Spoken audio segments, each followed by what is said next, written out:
Engineering.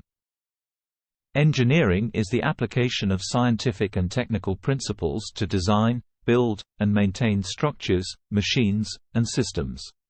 Engineers use their knowledge of math, physics, and other scientific and technical subjects to solve practical problems and develop innovative solutions to a wide variety of challenges. Engineers work in a variety of settings, including research and development, manufacturing, construction, and consulting, and may be involved in the design and development of products, systems, and infrastructure. In each of these specialties, engineers may be responsible for a variety of daily tasks and responsibilities.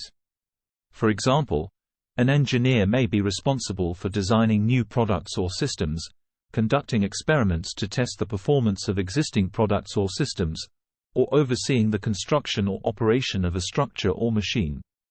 They may also work closely with other engineers, scientists, and professionals to develop solutions to complex problems. Overall, engineering is a challenging and rewarding field that offers many opportunities for those with a passion for science, mathematics, and problem-solving. Whether you are interested in designing the next generation of technology, improving infrastructure and transportation systems, or developing new materials and products, there is likely an engineering specialty that aligns with your interests and skills. Watch more career guidance videos from SkillsPassport.